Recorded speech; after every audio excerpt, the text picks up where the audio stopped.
हरियाणा की बात सबके साथ, हरियाणा की बात सबके साथ, हरियाणा की बात सबके साथ, हरियाणा की बात सबके, हरियाणा की बात सबके साथ, हरियाणा की बात सबके, हरियाणा की बात सबके साथ, हरियाणा की बात सबके, हरियाणा की बात सबके साथ, हरियाणा की बात सबके। नमस्कार दोस्तों, मैं हूं धर्मेंद्र और आप देख रहे हैं हरियाणा की बात सबके साथ। और मेरे साथ आज हैं उदय जी। और उदय जी सीए हैं प्रोफेशन से, और यहाँ मैं आज उपस्थित हूँ द इंग्लिश हब इंस्टीट्यूट में सेक्टर 13 में, जो बहुत पुराना इंस्टीट्यूट है। काफ़ी सालों से बहुत अच्छी शिक्षा यहाँ पर दी जा रही है। तो आज जो मैं सर से मुलाकात कर रहा हूँ, इसका कुछ मुख्य कारण है, क्योंकि अक्सर हम देखते हैं कि गवर्नमेंट जॉब को लेके लोग बहुत चाहते हैं कि गवर्नमेंट जॉब में जाए। कोई भी अगर स्टूडेंट है या घर में कोई गवर्नमेंट जॉब है तो कहीं ना कहीं ये लालसा रहती है हर परिवार में कि हमारा बच्चा गवर्नमेंट जॉब में जाए। आपके घर में गवर्नमेंट जॉब पर आपके फादर रहे भी, उसके बाद भी आपका इंटरेस्ट नहीं था गवर्नमेंट जॉब में। तो मेन एक ये पॉइंट था जिस वजह से मैं आपसे बात करने आज आया हूँ हरियाणा की बात सबके साथ में। तो आपका बहुत बहुत स्वागत है sir. Thank you sir, thank you very much, बहुत बहुत धन्यवाद। शुरुआती दौर से मैं शुरू करना चाहूँगा कि आपकी एजुकेशन कहाँ से शुरू हुई। देखिए सर, क्योंकि जैसे आपने बताया कि मेरे फादर जो है वो आर्मी जॉब में थे। बिल्कुल ठीक है, गवर्नमेंट जॉब है, एक रेप्यूटेड जॉब है। ठीक है, और काफ़ी अच्छे लेवल से वो रिटायर हुए हैं। तो क्योंकि मैंने गवर्नमेंट जॉब में सर्विंग देखी थी, तो मैं गवर्नमेंट जॉब के सारी चीज़ें जानता था ऑलमोस्ट, और परेशानियाँ भी जानता था। अच्छा, दोनों पहलू को आप बहुत अच्छाई अच्छे भी से जानता था और मैं बुराई उसकी को। परेशानियाँ भी जानता था। ठीक ठीक ठीक। तो मैंने डिसाइड किया कि गवर्नमेंट जॉब मैं नहीं करूँगा। उसके कुछ अपने कारण थे, दो कारण थे। ठीक है, पहला तो आज आप जानते हैं कि सिनेरियो इतना मुश्किल है कि कंपटीशन के दौर में हमें गवर्नमेंट जॉब कैसे लेनी है, यही एक बहुत बड़ा एक इशू है। उसमें आपको पता है सर, उसको बीट करना थोड़ा ज़्यादा डिफिकल्ट हो जाता है, मुश्किल हो जाता है। दूसरा क्या है कि मैं एक अलग चीज़ चाहता था कि जहाँ पे मैं अपने बलबूते कुछ कर सकूं, मुझे सिफारिश की ज़रूरत ना पड़े, मुझे अपना दम आमतौर पर गवर्नमेंट जॉब में ऐसा नहीं हो पाता है। हाँ, नहीं हो पाता है। वहाँ कुछ ना कुछ सिफारिश या कुछ ना कुछ जैक चाहिए होता है। ठीक है, ये आज आम बात है और ये किसी से छुपी भी नहीं है, ऑलमोस्ट सबके सामने है। तो मैं चाहता था मैं अपने बलबूते कुछ करूं। तो मुझे पता लगा सीए एक ऐसी जगह है जहाँ पे करप्शन जो है वो बहुत कम है। ठीक है, मतलब आपके एंट्री लेवल पे तो कोई करप्शन नहीं है, आपका दम ही चलेगा। अगर आप सॉलिड हैं, आप कर सकते हैं क्रैक, तो आप जा सकते हैं, अदरवाइज आप बाहर हैं। उदय जी जब 60% से ऊपर नहीं जा पा रहे थे तो सीए के बारे में कैसे सोच लिया आपने? बस सर, ये कुछ एक कभी कभी क्या होता है कि जो बच्चा पढ़ने वाला नहीं होता और उसे कहीं से पढ़ने का एक हौसला मिल जाता है, उसे कुछ सीख मिल जाती है, टर्निंग पॉइंट आ जाता है। तो मैं एक वीक स्टूडेंट था। ठीक है, और वीक स्टूडेंट था, तो वीक स्टूडेंट होते होते जब मैं सीए की साइड में बढ़ा तो मैंने कुछ चीज़ें देखी कि बच्चे वीक होते क्यों हैं। ओके, क्या कारण होता है, उनमें अंडरस्टैंडिंग डेवलप नहीं हो पाती। तो वो कारण मैंने पकड़े और मैंने बोला कि जब मैंने खुद में सोचा कि मैं वीक क्यों हूँ, मेरा कौन सा कारण है, क्या है। मैंने सेल्फ एनालिसिस किया। हाँ, सेल्फ एनालाइज किया आपने। आत्मचिंतन करने से मुझे पता लगा कि एक बच्चा वीक होता है ज़्यादातर दो कारणों से। एक तो उसकी अंडरस्टैंडिंग नहीं है, लर्निंग पे चल रहा है। ठीक है। दूसरा क्या है, टीचर जो फोकस कर रहा है वो इंटेलिजेंट स्टूडेंट पे कर रहा है, वीक पे नहीं कर रहा। तो जब मैंने ये दोनों चीज़ें देखी तो मैंने वीक को ही अपना जो है वो मुद्दा बनाया। और मैं क्योंकि सीए कर रहा था, सीए करते करते मुझे पढ़ाई करनी ज़रूर आ गई थी। ओके, कि पढ़ाई करते कैसे हैं। ठीक है, एक ये भी बहुत बड़ा पहलू है। हाँ, कि सिर्फ पास होना या पढ़ना, लेकिन वाकई में सही मायने में पढ़ाई का एक जो तरीका है, हाँ, वो भी कई बार स्टूडेंट्स को नहीं पता लगता। बिल्कुल ऐसा ही हुआ। तो मुझे पता लगा कुछ कारण होते हैं जो पढ़ नहीं पाता है बच्चा, वरना कोई भी बच्चा ऐसा नहीं है जो पढ़ नहीं सकता। ठीक है, उसे पढ़ने का तरीका पता लगना चाहिए। आसान सब ढूंढते हैं, बिल्कुल, कोई भी काम है वो सब आसान तरीके से करना चाहते हैं, मुश्किल तरीके से नहीं करना चाहते। तो वो आसान तरीका मेरे पकड़ में आया। ठीक है। तो वो जब कुछ बच्चे वीक मैंने देखे तो उन्होंने मुझे चैलेंज किया। स्टार्टिंग की बात है मैं जो बता रहा हूँ कि सर हमें कोई पास नहीं करा सकता। दो बच्चे थे। ओके, वहीं से मेरा स्टार्टिंग पॉइंट हुआ था। ओके। तो उन्होंने मुझे चैलेंज कर दिया कि सर हमें कोई पास नहीं करा सकता, पिछले 3 साल से हम फेल हो रहे हैं, आप देख लो। वो इतना श्योर थे? हाँ, इतना श्योर थे। ठीक है। तो मैंने बोला तुम फीस बाद में देना। ओके, और जब मैंने उनकी प्रिपरेशन स्टार्ट कराई तो 2 महीने मैंने उनको पढ़ाया। किस चीज़ की प्रिपरेशन? 12th क्लास की। अच्छा, 12th क्लास। अकाउंटेंसी में ही फेल हो रहे थे। अच्छा, वो अकाउंटेंसी में रिपीटेडली फेल हो रहे थे। 3 साल लगातार वो फेल हो रहे थे। इस लास्ट चांस था उनका, मर्सी चांस। ओके। तो उन बच्चों ने मेरे सामने चैलेंज रख किया, ठीक है। और मैंने वो चैलेंज एक्सेप्ट कर लिया। यंगस्टर था, पॉजिटिव हाँ एक्सटेंड एक होता है कि नहीं ठीक है, हाँ, एक एक टाइम में यंगस्टर था, होता मैंने है कि सोचा ठीक कि है, चलो कुछ नहीं होगा, तो फेल तो हो ही रहे हैं, फेल तो हो ही रहे हैं, ठीक है। और वो खुद एक्सेप्ट भी कर रहे हैं कि हम फेल मतलब पास नहीं हो सकते हाँ, हैं। पास नहीं हो सकते। देखो अच्छा ऑप्शन है कि चलो उन्होंने try भी कर सरेंडर कर दिया और ठीक मैंने है। भी अपने हथियार उठा लिए। ठीक है। एक हिसाब से ऐसा हुआ, चैलेंज हो गया। तो 2 महीने मैंने उन्हें पढ़ाया, उनका एग्जाम नहीं हुआ, उन्होंने पूरी फीस दे दी। एग्जाम नहीं हुआ? नहीं हुआ। अच्छा। और उन्होंने उससे पहले मुझे फीस दे दी, ओके। और उन्होंने ये बोला अब तो हमें पास करने की कोई चिंता रही ही नहीं। ओके। अब हम हमारे में इतना Within 2 confidence- months? हाँ, with in 2 months. With in 2 months. उनको ये बोला कि अब हम में इतना कॉन्फिडेंस आ गया कि सर आप फीस पहले ही पकड़ो।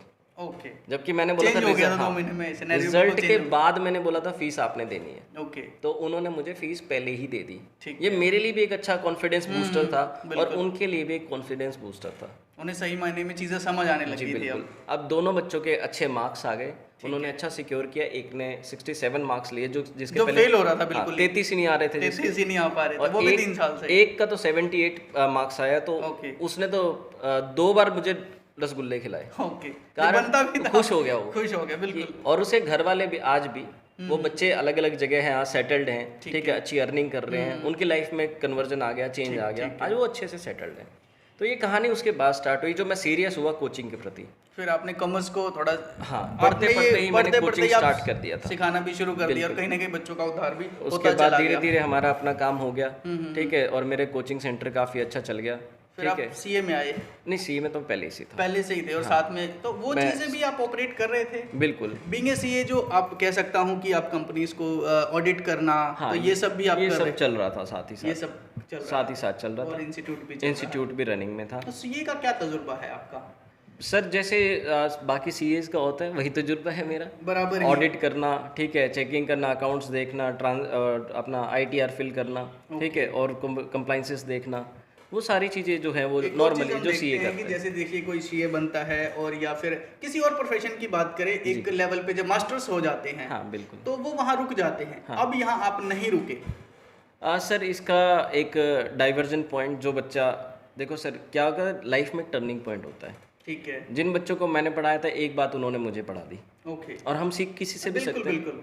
तो मैंने उनसे सीखा। एक बच्चे ने मुझे एक अपॉर्चुनिटी दिखाई कि सर ये तो है एक लेवल जिसमें रुकना हो गया, और इसके बाद क्या, टर्निंग पॉइंट वहाँ से आया कि एक और चीज़ होती है सर जिसमें हम लोगों की हेल्प कर सकते हैं। बहुत सारे लोग आज कैलिबर है लोगों के पास, लेकिन उन्हें डायरेक्शन नहीं मिलती। डायरेक्शन भी कहाँ अप्रोच करें या कैसे किस काम को किया बिल्कुल जाए। बिल्कुल। तो वहाँ से एक टर्निंग पॉइंट मेरी लाइफ में आ गया, ठीक है। और वो टर्निंग पॉइंट ऐसा था कि उसने मेरी पूरी लाइफ ही चेंज कर डाली। अच्छा। तो अब मैं एंटरप्रेन्योरशिप डेवलपमेंट में हूँ, एज अ बिजनेस कोच। मैं लोगों की हेल्प करता हूँ, उनके जॉब के बाद वो अपना खुद का बिजनेस सेटअप कर सकते हैं और उसे रन कर सकते हैं। कि कहीं ना कहीं सिर्फ जॉब तक ही ना सीमित रह जाए। बिल्कुल, बिल्कुल। जनरली यही देखते हैं कि एजुकेशन लेते हैं, मास्टर्स करते हैं, ग्रेजुएशन करते हैं, और फिर उनकी फर्स्ट प्रायोरिटी होती है कि हम जॉब करें किसी बड़ी कंपनी में, किसी ऑर्गेनाइजेशन में, हम अपने आप को वहाँ सेटल कर ले, और ठीक है लाइफ बहुत अच्छी चल पड़ेगी।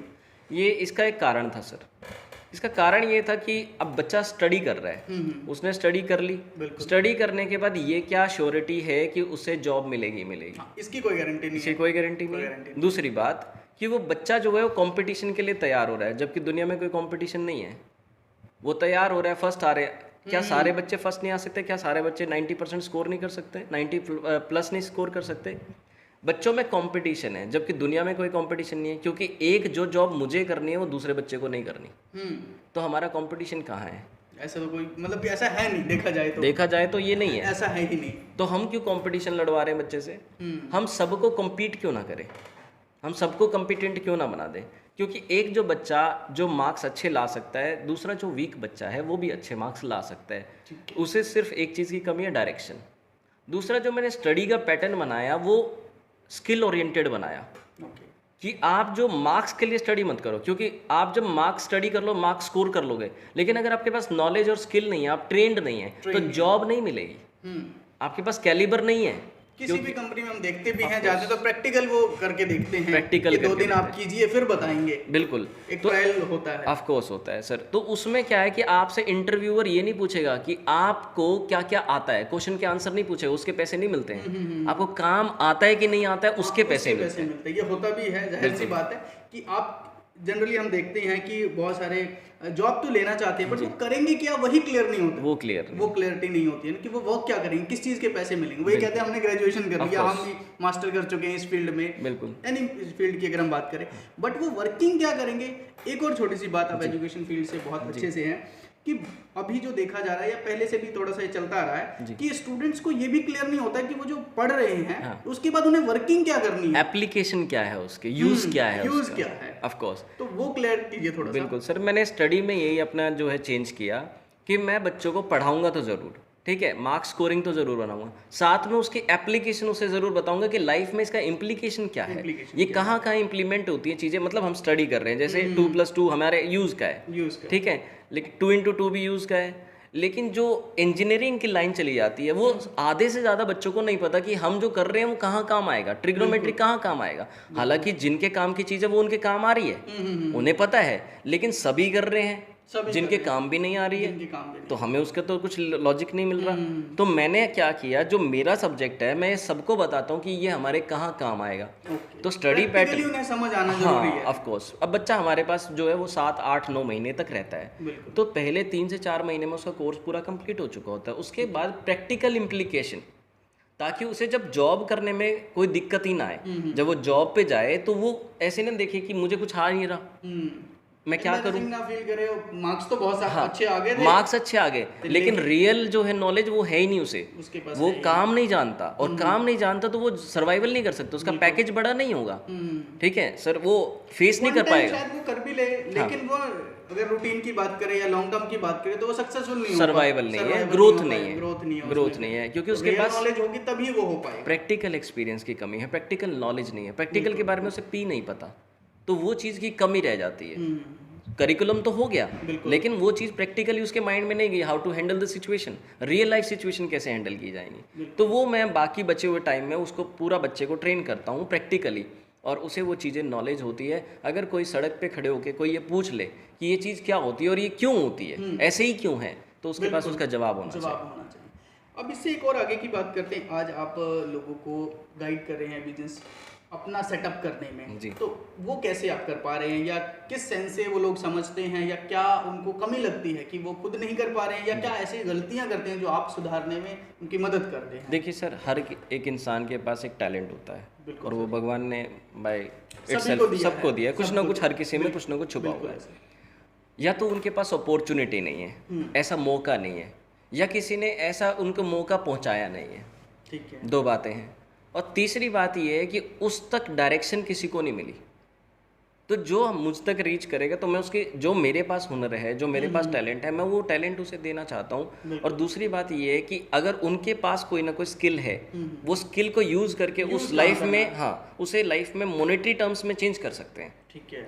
क्योंकि आज जो है वो सिंगल सोर्स ऑफ इनकम के ऊपर कोई डिपेंड नहीं हो सकता, ये आप भी जानते हैं, ये सारा जग जानता है। तो आज single source of income dependent होने की वजह से कई बार क्या होता है, आज जैसी हालात चल रही हैं, जैसे कोरोना के हालात चल रहे हैं, तो अब लोग खैर ये बात समझ गए हैं कि आप खाली एक जॉब करें तो उस जॉब से काम नहीं चलेगा, आपको तो 1-2 और ऑप्शन होने चाहिए। जी बिल्कुल। तो वो क्या है कि शिफ्ट नहीं कर सकते, एकदम से स्विच करना नहीं कर सकते, और पॉसिबल भी नहीं, और ऐसा करना भी नहीं चाहिए।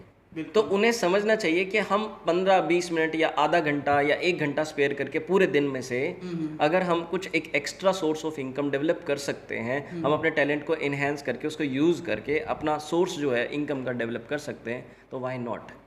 अब एक और चीज़ यहाँ पर आती है सर कि ठीक है, लोग एक जॉब कर रहे हैं, एक ABC, किसी भी हम पर्सन की बात करें, किसी भी कैटेगरी की बात करें, वो डायरेक्टली दूसरे प्रोफेशन से या स्किल के बेसिस पे इनकम चाहते हैं जी, वो उसको डेवलप नहीं करना चाहते हैं जी जी जी, एक वो टाइम पीरियड कंज्यूम नहीं करना चाहते उसको और क्लियर करने में या सीखने में। ये बहुत अच्छा, एक दिक्कत आती है। बहुत अच्छा सवाल पूछा सर आपने ये, और ये सवाल बड़ा बेसिक सवाल है। मैं आपसे एक चीज़ पूछना चाहूँगा, आप उसी का जवाब आप ही दीजिए।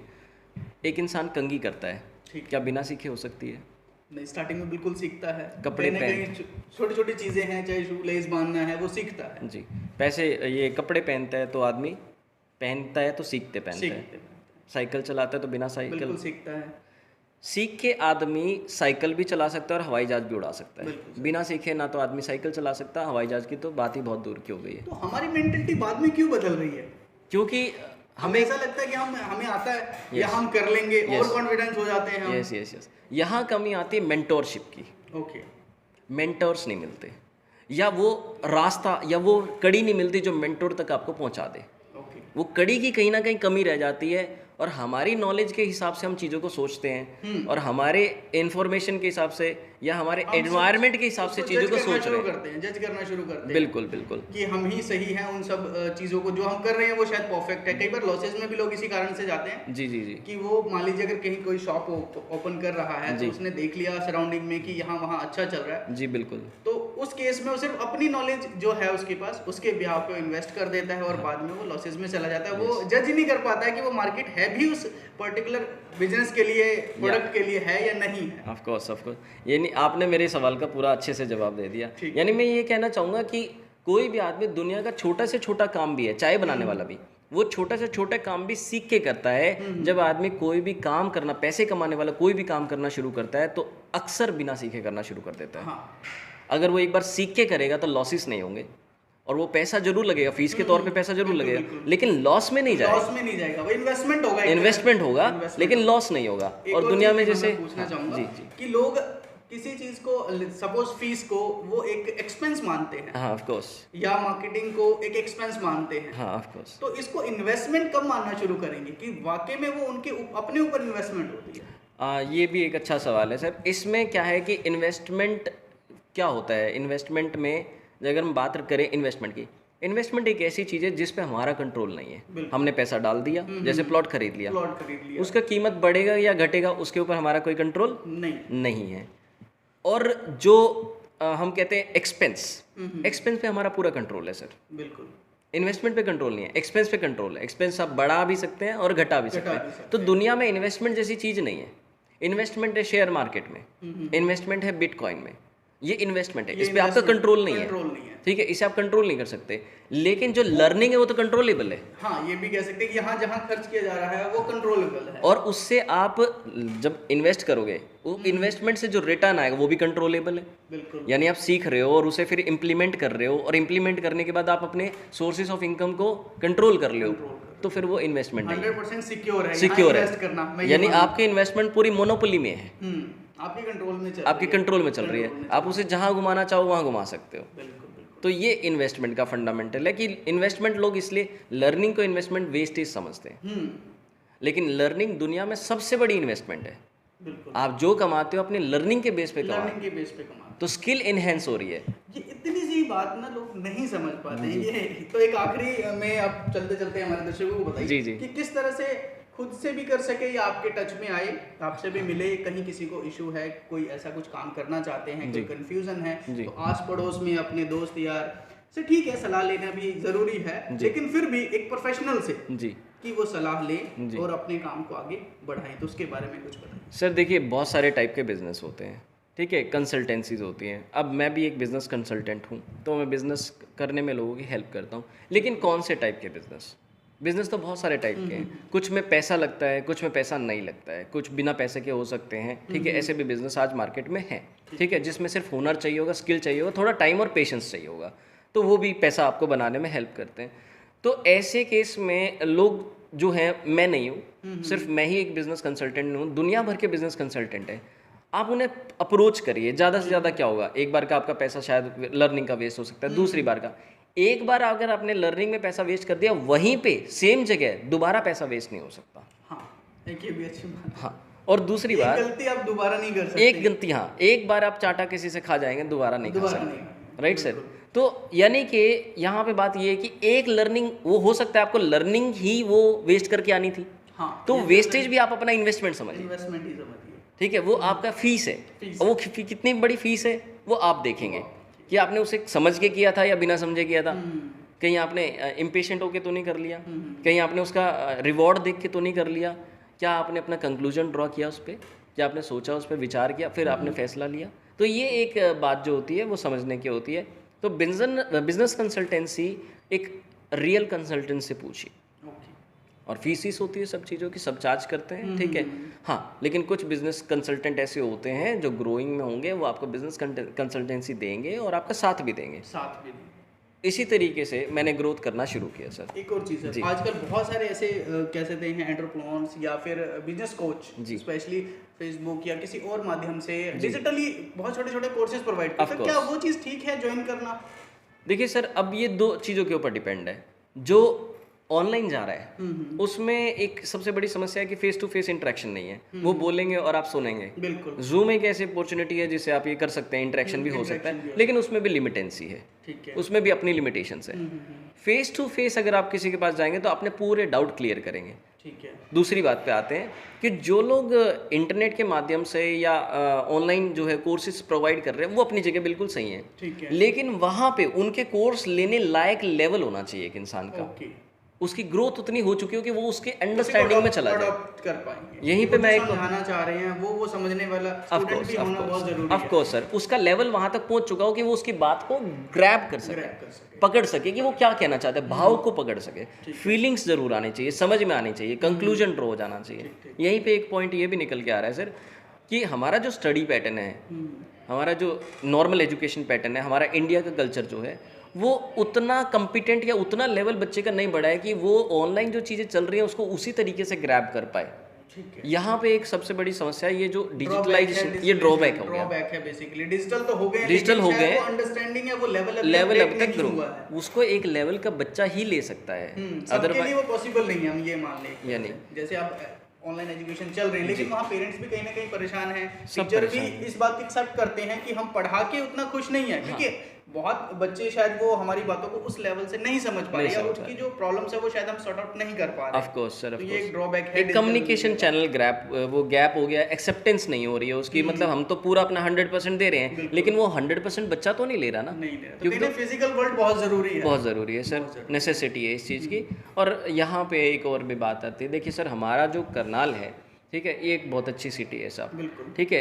यहाँ पे आप ये समझिए कि यहाँ पुलिस भी है, वो बड़ी पेशेंट है, ठीक है, बहुत समझदार है, सब कोऑपरेटिव है यहाँ पे, सरकार भी बड़ी कोऑपरेटिव है, हमारे यहाँ की कोऑपरेटिव है, हर जगह की नहीं होती है। हमारे यहाँ के पुलिस वाले भी बहुत अच्छे हैं, अपने भाई जैसे ही हैं, अपने दोस्त जैसे ही होते हैं, ठीक है, और हमारी बातों को समझते हैं और हम भी उन्हें समझते हैं, उनकी भी ड्यूटी है, एक अंडरस्टैंडिंग लेवल पे बात चलती है। लेकिन हर जगह ऐसा नहीं है सर, ठीक है। यहाँ पे तो अगर हम बात किसी से रिक्वेस्ट करें तो बात मानी जाती है, लेकिन हर जगह ऐसा कल्चर नहीं है। तो हमें यहाँ पे एक प्लस पॉइंट ये भी मिलता है कि हम अपनी बात रख सकते हैं, कोई सुनता तो है एटलीस्ट। आज तो ऐसा ज़माना आ गया कि कोई सुन भी नहीं रहा है, ठीक है। तो अब समझ सकते हैं हम इसको कि दोनों चीज़ों को मैच करके अगर चला जाए, पब्लिक को भी समझा जाए, गवर्नमेंट को भी समझा जाए, तो एक बीच का सॉल्यूशन ज़रूर निकाला जा सकता है, जैसे कि हालात आजकल चल रहे हैं। अब वो सॉल्यूशन कौन निकालेगा? गवर्नमेंट निकालेगी, या जो सोसाइटी के जो आप समझ लीजिए जो फेस होते हैं वो आमने सामने आए तो सारी प्रॉब्लम का सॉल्यूशन। देखिए कोई प्रॉब्लम इंसान से बड़ी नहीं है, इंसान सभी प्रॉब्लम से बड़ा है, ठीक है, क्योंकि प्रॉब्लम आएंगी इंसान के सामने, वही तो उनको क्या करेगा, हटाएगा, दूर करेगा, सॉर्ट आउट करेगा।